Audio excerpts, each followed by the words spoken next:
Hello everyone, welcome back to the channel. आज हम Lucy forms की बिल्कुल फर्स्ट फॉर्म डिस्कस करेंगे, written by William Wordsworth, and its name is strange fates of passion have I not. ठीक है, first of all we are going to discuss about the intro of the Lucy forms.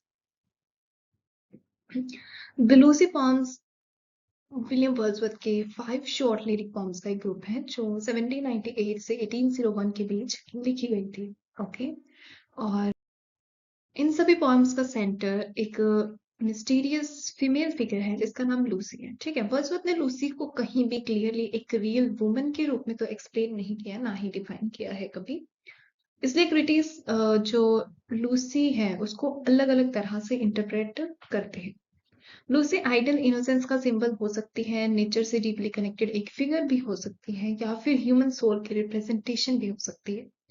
Lucy Pond's में love, loss, nature, time और death जैसे themes explore किए गए हैं, लेकिन tone बिल्कुल काम, साइलेंट और रिफ्लेक्टिव है। Okay, it's not dramatic at all. और सारे लूसी पॉम्स जो है लिरिकल ही हैं और शॉर्ट, इमोशनल, पर्सनल और डीपली फेल्ट। ठीक है, अब हम बात कर लेते हैं इस पॉइंट की जो फर्स्ट हम डिस्कस करने वाले हैं, strange fits of passion have I known, की टाइप और स्टाइल क्या है। ठीक है, ये लूसी पॉम्स जो है written by William Wordsworth around 1799, ये एक लिरिक पोएम है जो एक्सप्रेस करते हैं इंटेंस पर्सनल इमोशंस को बहुत ही सिंपल और कन्वर्सेशनल स्टाइल में। ठीक है, ये जो पोएम है रिफ्लेक्ट करती है वर्ड्सवर्थ की romantic belief that deep love is always connected with imagination and feel. ये पोएम लिरिकल पोएम भी है, रोमांटिक और साइकोलॉजिकल पोएम भी है। ठीक है, lyric poem means to express personal feelings. ठीक है, रोमांटिक पोएम का मतलब होता है कि हम इमोशंस, इमेजिनेशंस और नेचर पर फोकस करेंगे। साइकोलॉजिकल पोएम्स का मतलब है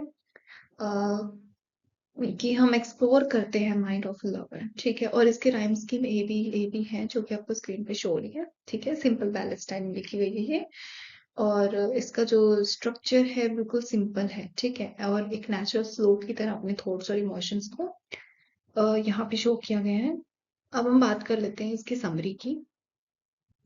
आपको बिल्कुल डिटेल्ड समरी प्रोवाइड होगी यहाँ पे, ताकि आप जब लाइन टू लाइन करो तो भी आपको बहुत आसानी से समझ आ जाएगी फॉर्म।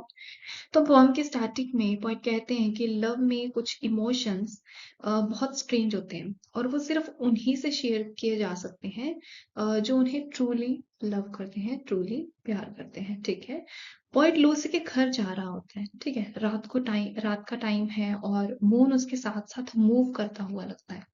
जैसे जैसे पोएट लूसी के घर के पास पहुंचते हैं, जो चांद है वो धीरे धीरे नीचे आ रहा है। ठीक है, और तब अचानक से पॉइंट के माइंड में एक थॉट आता है, ओ नो, लूसी कहीं मर तो नहीं गई, लाइक दिस समथिंग। ओके, और इस थॉट का कोई लॉजिकल रीजन नहीं है, या ये सिर्फ एक इमेजिनेशन है जो डीप लव से पैदा हुई है। ठीक है, पोएम यहीं पर खत्म हो जाती है, as it is a short lyric poem. इसमें मतलब बहुत ही शॉर्ट शॉर्ट स्टैंजास हैं और इसका मेन आइडिया यही है। ठीक है, तो पोएम यहाँ पे तो खत्म हो जाती है और हमें दिखाती है कि ट्रू लव के साथ फियर भी आता है। ठीक है, सेंट्रल आइडिया इसमें यही है कि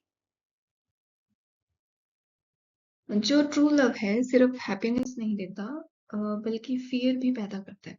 वर्ड्सवर्थ दिखाते हैं कि जब हम किसी को दिल से प्यार करते हैं, ठीक है, तो हम उसके साथ इमोशनली या फिर बहुत डीपली कनेक्ट हो जाते हैं, और इस डीप अटैचमेंट की वजह से हमारी इमेजिनेशन ज्यादा एक्टिव हो जाता है और बिना किसी रीजन के जो लॉस का डर है वो हमें लगने लगता है। ठीक है, और ये पॉइंट बताता है कि लव लॉजिकल तो नहीं होता, वो ह्यूमन माइंड और इमोशंस के थ्रू काम करता है। ठीक है, इसलिए पोएट का फियर रियल डेंजर से नहीं बल्कि इमेजिनेशन से पैदा होता है। इसके कुछ इंपॉर्टेंट थीम्स हैं जो एग्जाम में पूछ ली जाती हैं, या आप एमए के एग्जाम दे रहे हो, बीए के दे रहे हो, तो आपको ये याद होनी चाहिए to make your answers more good. ठीक है, तो लव एंड एंजाइटी सबसे पहली थीम है यहाँ की। पोएट का लूसी के लिए जो गहरा प्यार है, उसके माइंड में उससे खोने का जो डर पैदा करता है, ये लव एंड एंजाइटी की थीम को शो करता है। अब पावर ऑफ इमेजिनेशन ये कि जैसे मून का गिरना पोएट के इमेजिनेशन को ट्रिगर करता है अ, कि एकदम से वो इमेजिन करते हैं कि अगर लूसी मर गई होगी तो ठीक है, लूसी की डेथ इमेजिन कर लेते हैं, ठीक है। तो ये पावर ऑफ इमेजिनेशन है। फियर ऑफ लॉस, पोएम में ये भी दिखाते हैं कि जहाँ ट्रू लव होता है ना, वहाँ लॉस का फियर नेचुरली साथ चलता है, ठीक है। ये तो आप अपनी मतलब रोजमर्रा की जिंदगी में भी देख सकते हो कि जिससे आप बहुत ज्यादा प्यार करते हो, ठीक है। तो आपको वहाँ लॉस का फियर नेचुरली आपको फील होगा ही होगा, ठीक है। Psychological nature of love, Wordsworth love को एक इमोशनल और साइकोलॉजिकल एक्सपीरियंस के रूप में दिखाते हैं जो लॉजिक से ज्यादा इमेजिनेशन पर बेस्ड होता है। Romantic sensibility, poem romantic belief follow करता है जहाँ इमोशंस, फीलिंग्स और इमेजिनेशन रीजन और लॉजिक से ज्यादा पावरफुल होते हैं, ठीक है। यानी कि एक रोमांटिक आइडल पोएम है ये। और ये जो फेमस कोट है इस पोएम का, ठीक है, O mercy to myself I cried if Lucy should be dead, मतलब जिसमें वो जो पोएट हैं वो इमेजिन कर रहे हैं कि जैसे जैसे मून नीचे आ रहे हैं, उनको सडनली उनके माइंड में ट्रिगर आता है कि अगर लूसी मर गई होगी तो that is the famous quote you can use in your exams, ठीक है। होप सो आपको ये एक्सप्लेनेशन बहुत अच्छे से समझ आई होगी।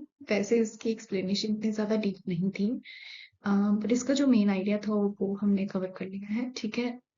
Although the poem is very short और वेरी सिंपल एंड इजी कि आप पढ़ोगे ना आपको डायरेक्ट समझ आ जाएगी, ठीक है। और अगर आपको नोट्स वगैरह चाहिए तो आप टेलीग्राम चैनल को फॉलो कर सकते हैं, ठीक है। वहां पे आपको सैंपल्स दिए गए हैं और critical appreciation, historical background about poem, about poet, themes, literary devices और बहुत सी चीजें आपको उसमें प्रोवाइड होंगी, ठीक है। अफोर्डेबल प्राइस है। Thank you so much for watching. अगर आपको अच्छी लगी तो आप इसको सब्सक्राइब जरूर करें, ठीक है। Thank you and press the bell icon.